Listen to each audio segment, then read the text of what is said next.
Si vous cherchez quelque chose qui va venir faire vibrer une corde en vous, cette corde, ce n'est pas du large.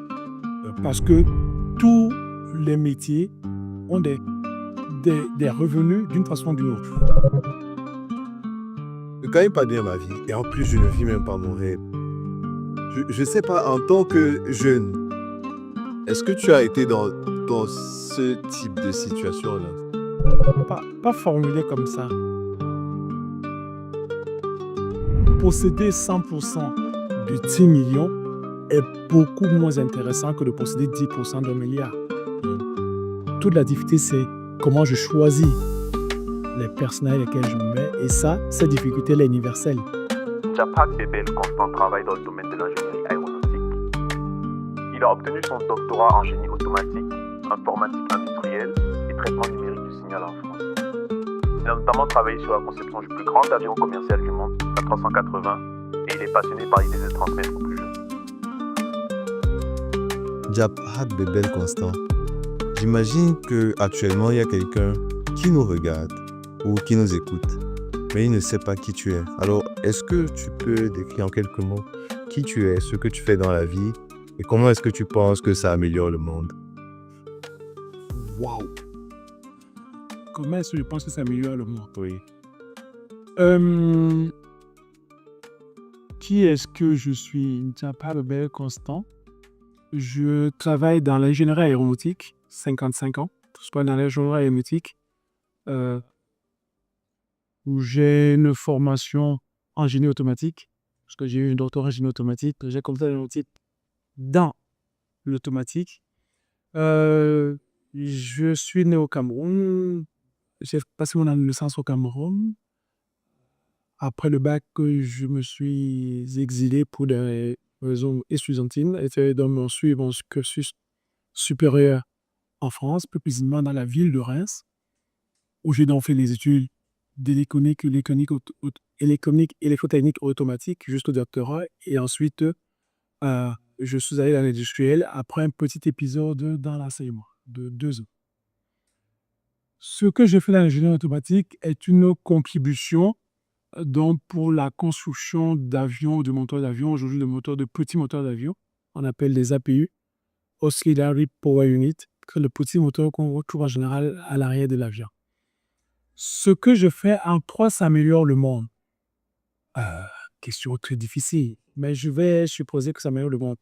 D'abord, l'aéronautique a pour objectif principal le transport aérien, c'est sa principale utilisation, elle adore le transport aérien.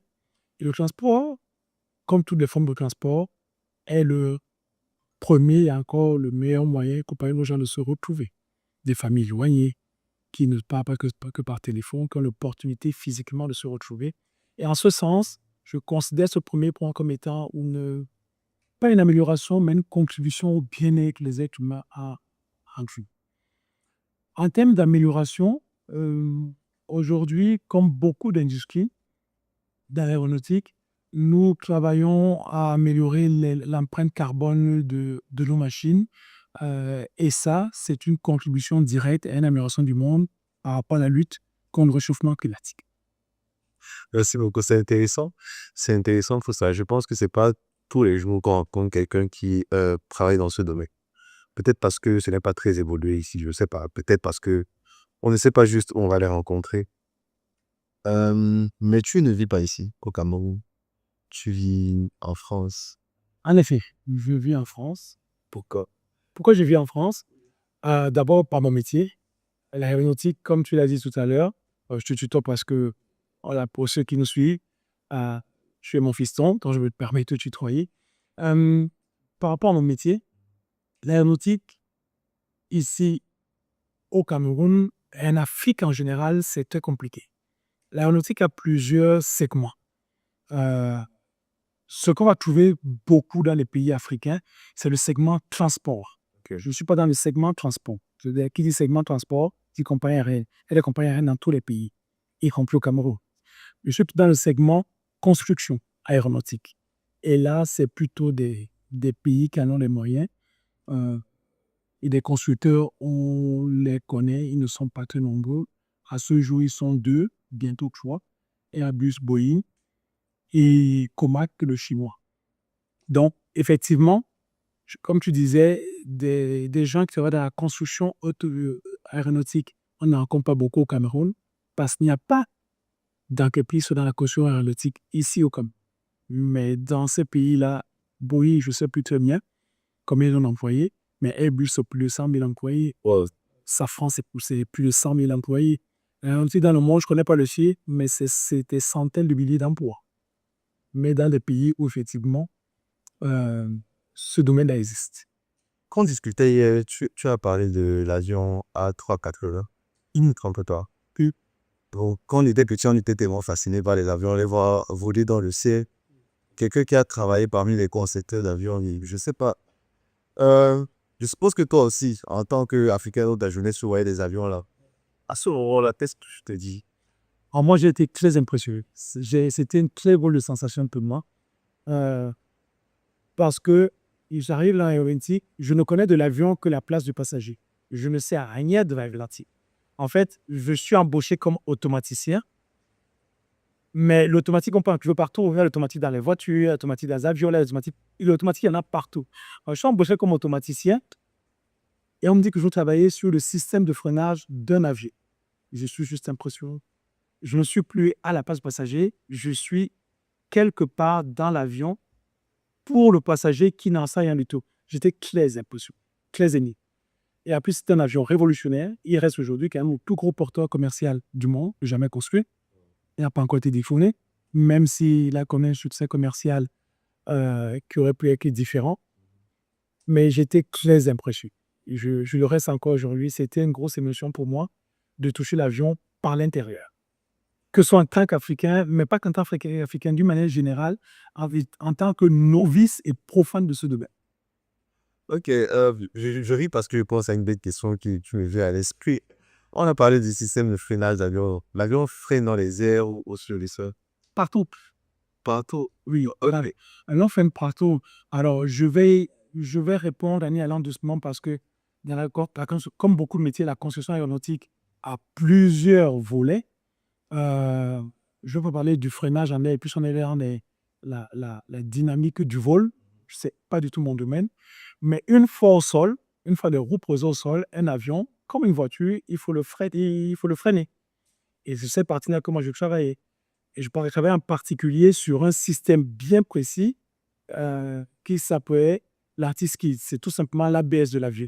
Le système qui fait en sorte que les roues ne se bloquent jamais et continuent de rouler, puisque c'est comme une voiture. Si vous bloquez les roues, vous ne freinez plus, vous glissez. Donc, vous n'êtes plus au contrôle. Les roues doivent toujours être tournées, puis il faut être freiné. Si les roues se bloquent, vous êtes en mode glissade et puis en mode freinage. Donc, je travaillais plus spécifiquement sur ce système qui fait en sorte qu'à tout instant, quelle que soit la force avec laquelle le pilote freinait, et quand le pilote freine, il appuie sur une sorte de pédale, un peu comme dans une voiture. Quelle que soit la force avec laquelle le pilote freine et la manière dont le freinage se passe, que jamais les roues ne se bloquent. Donc, c'est directement, il y a une sorte de régulation. On regarde comment se passe le freinage. On a juste l'ordre qui est donné par le pilote pour que la roue n'arrête jamais en mode bêtage. Il y a quelques temps, j'ai discuté avec un architecte. Et il me disait que son rêve, à l'époque, n'était pas d'être architecte. Aujourd'hui, il est tellement content d'être architecte. Il est tellement heureux. Je lui ai même demandé s'il devait vivre son rêve et être architecte, s'il devait choisir entre les deux maintenant. Il m'a dit il préférait être architecte. Donc, toi, personnellement, est-ce que toi, tu rêvais d'avoir cette vie, ce parcours professionnel que tu as eu? Pas du tout. Pas du tout. J'avais pensé que je passerais ma vie dans l'enseignement. J'aime beaucoup ce métier. Je le trouve particulièrement nouveau. Moi, un enseignant fait partie des top 3 des métiers les plus utiles à l'humanité, avec les médecins et peut-être d'autres, comme les sapeurs-pompiers, des choses comme ça. Pour faire l'enseignement. Pourquoi dans le top 3? Parce qu'en termes d'apport, en termes de bienfait à l'humanité, je pense qu'une fois qu'on s'est occupé de la santé, une fois qu'on s'est occupé de la santé physique, il faut s'occuper de la santé mentale et psychologique. Et la santé mentale et psychologique, elle commence par ce qu'on apprend, ce qu'on sait, par comment on l'apprend, comment on le comprend, comment on se l'approprie, comment on l'utilise après. Et tout ça, c'est le rôle de l'enseignant. Qui a commencé par le primaire jusqu'à celui du supérieur, qui sont là pour façonner nos façons de réfléchir, nos manières de réfléchir, façonner notre réflexion, dont je disais, façonner notre vision, notre perception du monde, et comment est-ce que nous allons nous insérer demain dans ce monde, ou aujourd'hui dans ce monde, avec ce que nous en avons compris et ce que nous voulons en faire. Et en ce sens, je trouve que être enseignant, ça a quelque chose de très noble. Ensuite, tu as la transmission de savoir. Dire aux autres, enseigner aux autres ce qu'on sait, je trouve ça très valorisant. J'ai appris quelque chose, je le transmets, je trouve ça très valorisant. Revenons sur le rêve. Alors, puisque ton rêve, c'est d'être enseignant et tu te retrouves dans ce corps de métier. So, qu'est-ce qui te fait abandonner ton rêve? Alors, en réalité, je n'abandonne pas. Ok. Parce que, oui, en réalité, je n'abandonne pas. C'est plutôt les circonstances qui font que je n'ai pas l'opportunité. Parce que pendant 2 ou 3 ans, j'ai cumulé le monde de l'industrie privée et le monde de l'enseignement, étant bien que je n'étais pas maître de conférence, qui est souvent le rôle classique qu'on connaît de l'enseignant. Quand je suis passé dans le privé, dans l'industrie, j'ai continué à dispenser des cours dans les écoles d'ingénieurs de la région parisienne. Et ensuite, j'ai déménagé, j'ai changé de ville. Et c'est à ce moment-là, je n'ai pas eu l'opportunité d'avoir d'autres contrats de consultant d'enseignant. Mais ce n'est absolument... Je n'ai jamais prononcé à ça. Et à chaque fois que l'opportunité s'est présentée, d'être dans le rôle de transmetteur, d'enseignant, j'ai essayé. Il y a aussi la formation continue dans les entreprises. C'est une forme d'enseignement. J'ai l'opportunité de faire 2 ou 3 interventions dans le cadre de mon entreprise. Donc, transmettre pour savoir, non, je n'ai pas complètement abandonné. Ce n'est pas tout à fait la droite ligne de celui que j'envisageais, mais sur le principe, je reste toujours animé par cette flamme. Quand tu te retrouves donc, on va dire quoi, sur cette voie où ce n'est pas exactement ce que tu pensais, où est-ce que tu trouves cette flamme qui t'anime? Bon, je le dis parce que avant de lancer le podcast, j'ai discuté avec beaucoup d'amis, beaucoup d'étudiants, beaucoup de jeunes, et on a souvent ce problème. Déjà, une bonne partie d'entre nous, on a abandonné nos rêves de l'école primaire, on a pris les rêves du secondaire. On a abandonné les rêves du secondaire, on a pris les rêves de l'université, et on est même déjà en train d'abandonner les rêves de l'université. On trouve la flamme là-haut. Je pense que la première contrainte est une contrainte économique. Il faut que tu payes ton loyer. Il faut que tu te nourrisses. Donc, pour cela, il faut que tu aies des revenus. Et si tu as pour avoir des revenus, il faut que tu aies un travail. Maintenant, la partie la plus difficile, c'est de ne pas sauter sur le premier travail venu juste parce qu'il faut que tu payes ton loyer. Et c'est là où ça peut être compliqué parce qu'il faut que tu trouves la force de dire non à des propositions qui, du point de vue revenu, répondraient aux besoins, mais du point de vue ignac, du point de vue flamme, comme tu dis, si je prends ce mot, je pense que ça ne répondrait pas. Et je n'ai pas la recette, mais il y a besoin d'avoir cet équilibre dans ce poste, cette activité que je vais faire. Ce n'est pas tout à fait ce que j'envisageais, mais d'autres métiers ont d'autres formes de plaisir que je n'envisageais pas, que je ne connaissais pas, que je vais découvrir et qui peuvent aussi m'animer. Toi, moi, tous, nous ne sommes pas monolithiques. Aujourd'hui, on fait quelque chose, parce que c'est monolithique, c'est-à-dire fait d'un seul bloc. Ok. Et donc, aujourd'hui, on fait quelque chose parce que ça nous plaît, mais on n'a pas une connaissance totale de tout ce qui pourrait nous plaire. Et parfois, on est surpris de se découvrir. Quelqu'un me disait hier de se rencontrer soi-même dans le cadre d'un quelque chose de différent. Et c'est, par exemple, des raisons pour lesquelles j'ai souvent été dans les associations jusqu'à présent. Parce que ça donne l'opportunité d'être confronté à d'autres choses et sur lesquelles on se découvre. Et on se rend compte qu'il y a d'autres choses qui nous font plaisir et qui nous donnent de la joie et qui sont différentes de celles auxquelles on a pensé ou voire même qu'on n'a jamais imaginé. Je suppose aussi que peut-être on aimerait bien se découvrir, mais la raison pour laquelle on avait certains de ces rêves, que ce soit au collège ou à l'université, c'est qu'on se disait on va se faire assez d'argent en suivant ces voies. Maintenant, la vie t'a mis sur un autre chemin. Et une bonne partie des jeunes, une des raisons pour laquelle ils ne s'épanouissent pas, peut-être, c'est le côté financier. C'est pas si mal ce que je fais. Je parle de ce jeune-là. Mais je pense que je n'ai pas la rémunération qui va avec le rêve que je voulais faire. Donc, c'est pas comme si on est dans une dichotomie où je gagne bien ma vie. J'aurais pu faire mon rêve, j'aurais bien gagné ma vie. C'est je ne gagne pas bien ma vie. Et en plus, je ne vis même pas mon rêve. Je sais pas, en tant que jeune, est-ce que tu as été dans ce type de situation-là? Pas formulé comme ça. Je pense que tout le monde, à un moment, en tout cas en début de carrière, à un moment, je ne me gagne pas assez bien ma vie. Mais la première leçon que j'ai apprise, si vous cherchez quelque chose qui va venir faire vibrer une corde en vous, cette corde, ce n'est pas du large. Parce que tous les métiers ont des revenus d'une façon ou d'une autre. Mais je suppose, j'imagine que quelqu'un va dire non, tu dis ça parce que tu as de l'argent. Non, non, on ne va pas dire ça. Il n'y a pas un métier où on ne paye pas les gens.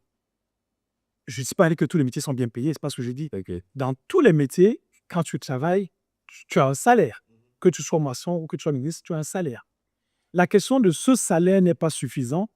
De mon point de vue, il doit être dissocié de ce travail ne m'apporte pas une satisfaction. Ok. Il y a des gens, il y a des moments, il y a des situations, en tout cas, je crois que comme beaucoup de gens en début de carrière, on trouve toujours son salaire insuffisant. Mais la compensation se trouve ailleurs.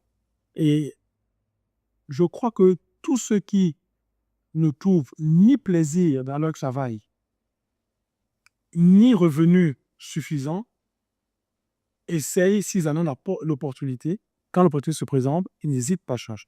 Parce que sinon, on est réellement dans une situation sur laquelle on est frustré, c'est le cas de dire.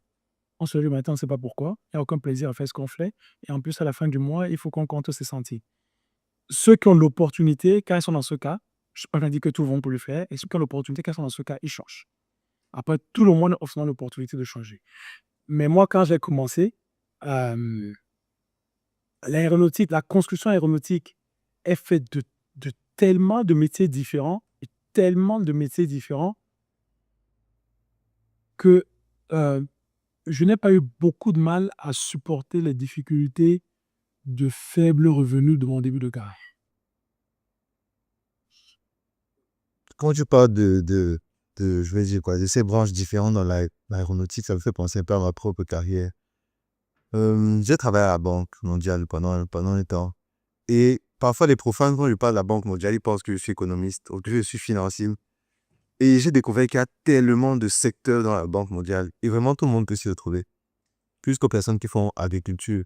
Et je me suis dit, pour être consultant, à un moment, il faut avoir une certaine expertise. Je connais des gens même qui rêvent de travailler, je veux dire, dans l'humanitaire. Et tu n'as pas nécessairement besoin d'abandonner ce que tu fais actuellement. Tu peux développer une expertise là, qui te permet même d'être consultant dans le domaine de l'humanitaire. Et j'avais certains collègues qui me disaient, il y a des consultants ici, on les a même proposé de travailler à temps plein. Et ils ont dit non. Donc, ils ont réussi à joindre ces deux ambitions, ces deux rêves. Certaines personnes que j'affectionne beaucoup m'ont dit que c'est important, m'ont beaucoup conseillé de voyager, pas forcément pour m'installer à l'étranger, mais pour regarder, pour voir, pour observer les autres cultures. Parce qu'il y a toujours quelque chose à apprendre des autres. Donc, toi, actuellement, tu es entre ces deux mondes-là, entre la France et le Cameroun. Qu'est-ce que tu as appris chez les jeunes, ou qu'est-ce que tu as appris peut-être chez les Africains de la diaspora, que tu penses que les jeunes Camerounais devraient savoir? Qu'est-ce que tu penses qu'ils devraient apprendre des autres qui peut améliorer leur vie?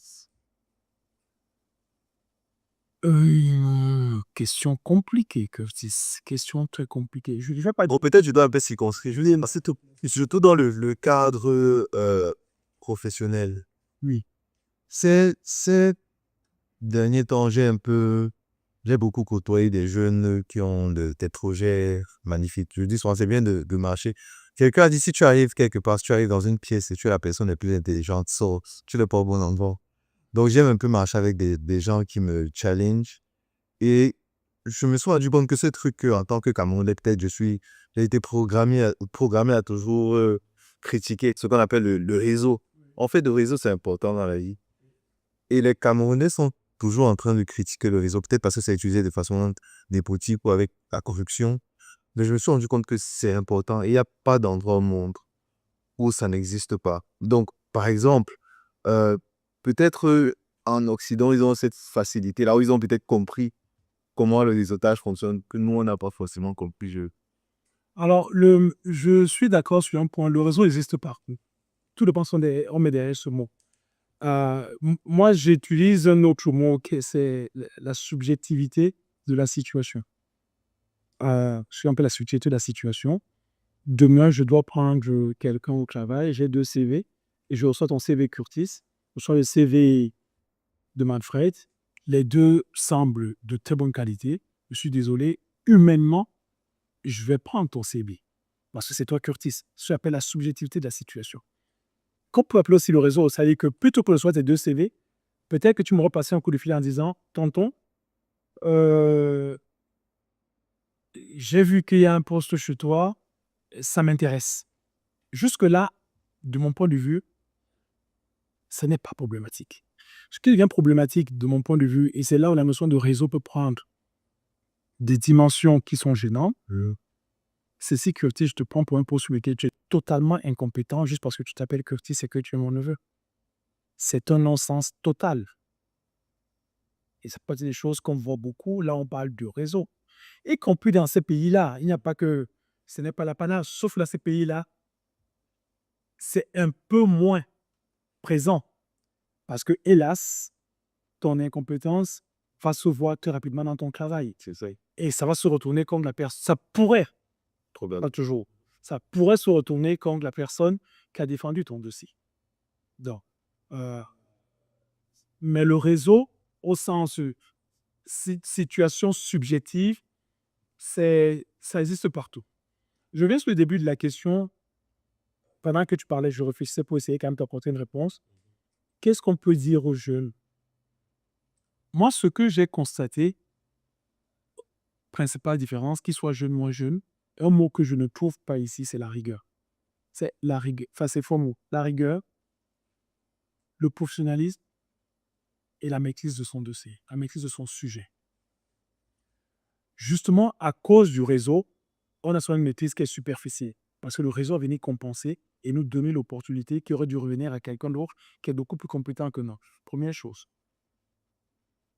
Mais même ceux qui ne comptent pas sur le réseau, qui ont des projets, un peu comme ton projet de podcast, j'ai quelques neveux, quelques connaissances, et soit l'opportunité d'être sollicités pour relire 2-3 dossiers.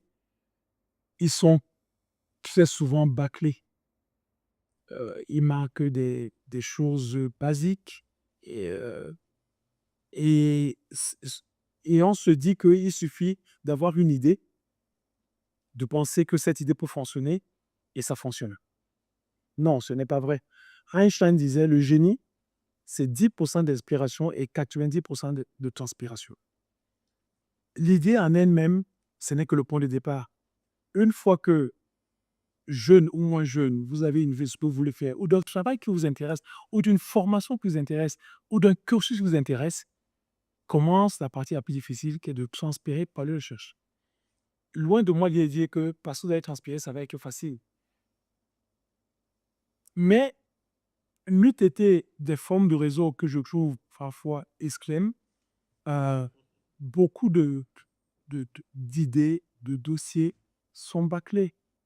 L'idée, elle est jetée comme ça, on se lance, pas suffisamment carré, et on compte justement sur le réseau, sur le fait que ça va finir par germer. Non, pour moi, c'est une des principales différences. Ensuite, l'autre chose, alors, je ne suis pas sûr que les Camerounais aient beaucoup envie aux autres nations parce que, mine de rien, quand même, la situation est difficile pour les jeunes aujourd'hui au Cameroun. Mais une des choses, c'est la persévérance. En ce sens que j'ai essayé, ça n'a pas marché. essayer de comprendre pourquoi. Est-ce que c'est l'idée que j'ai eue qui n'est pas bonne, ou c'est la manière dont je l'ai menée qui n'est pas bonne, euh, et de recommencer, et encore et encore. Cette persévérance-là, elle n'est pas toujours présente. Je ne dis pas qu'il n'est pas présent, mais elle n'est pas toujours présent. Il n'est pas rare de pencher de l'éponge un peu vite. Mais si je vais retenir un seul point, ce serait la rigueur. La rigueur dans ce que je maîtrise, ce que je ne maîtrise pas, et ce que je ne maîtrise pas, l'afficher et le reconnaître, de telle sorte que ceux et celles qui le maîtrisent puissent apporter cette complémentarité, puissent venir compléter ce savoir.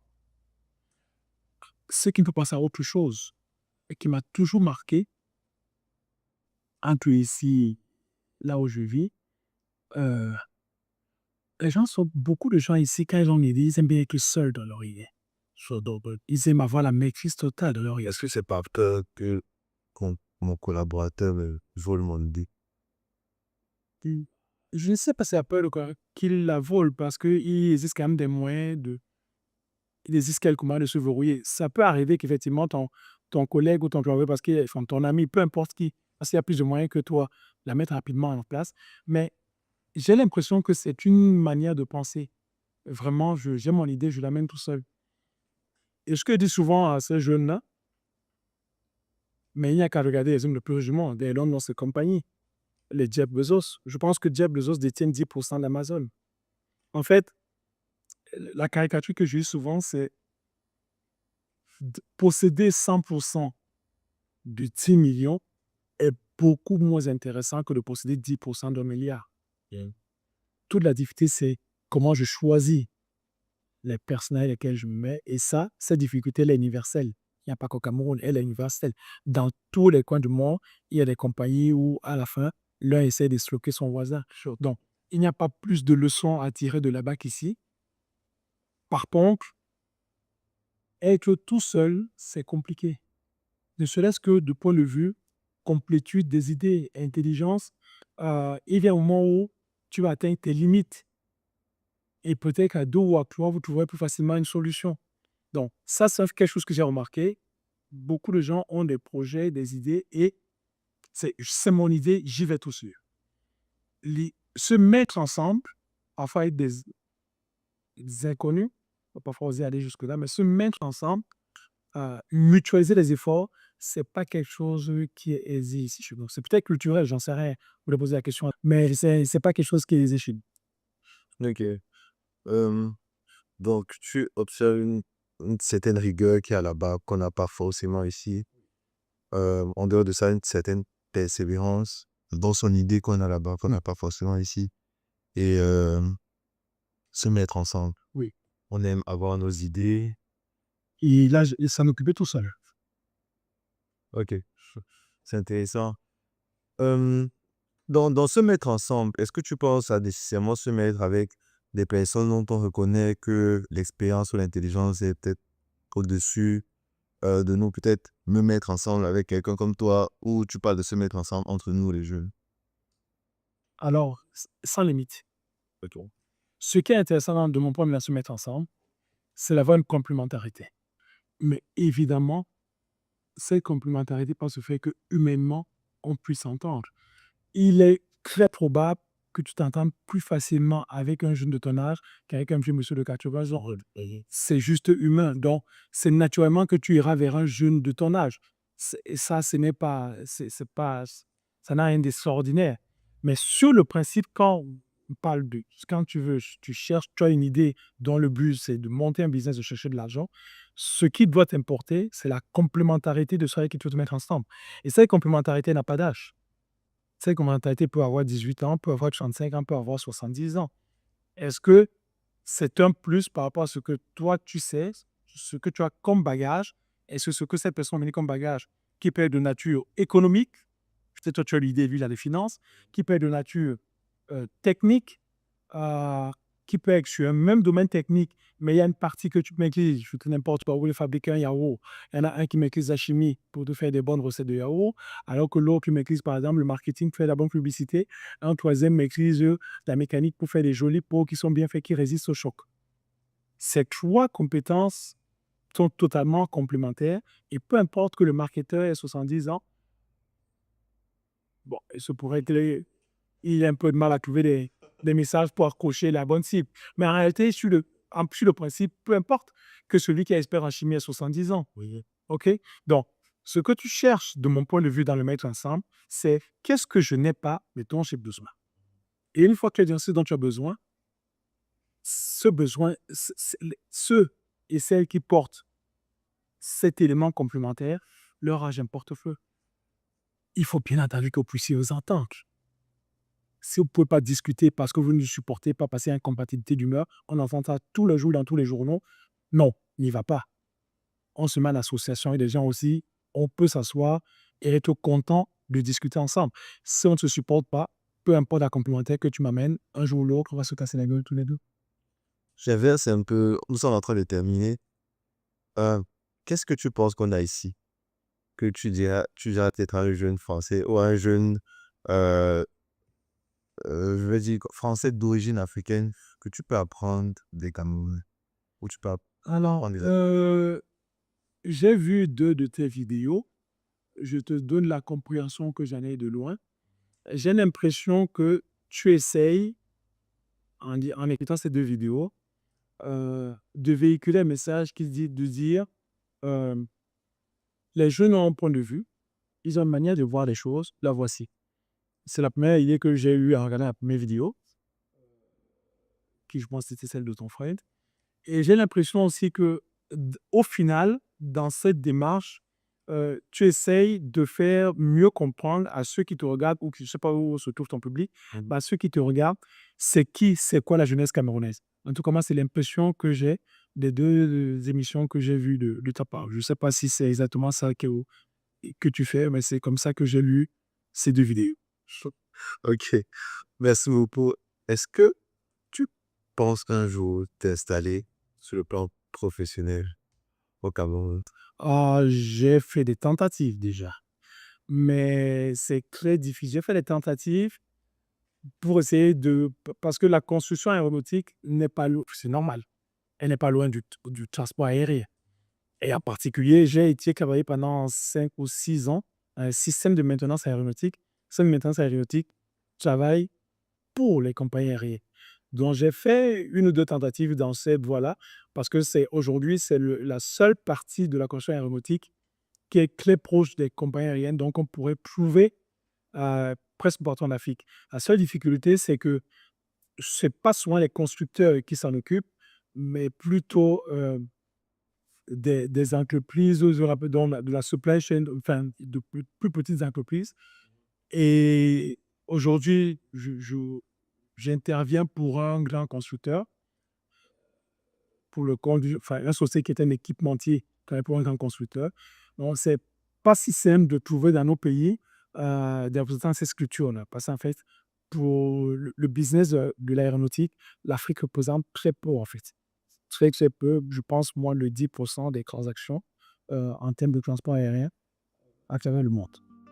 En tout cas, la population africaine augmente et je pense que plus elle augmente, plus ça fait des clients pour prendre des avions. Absolument. Donc, espérons que ça va s'améliorer. Oui. Et tout ça, le transport, oui. Merci beaucoup d'avoir accepté. Je t'en prie, tu utilises mon facilité. Et bonne continuation dans ce projet. Merci beaucoup.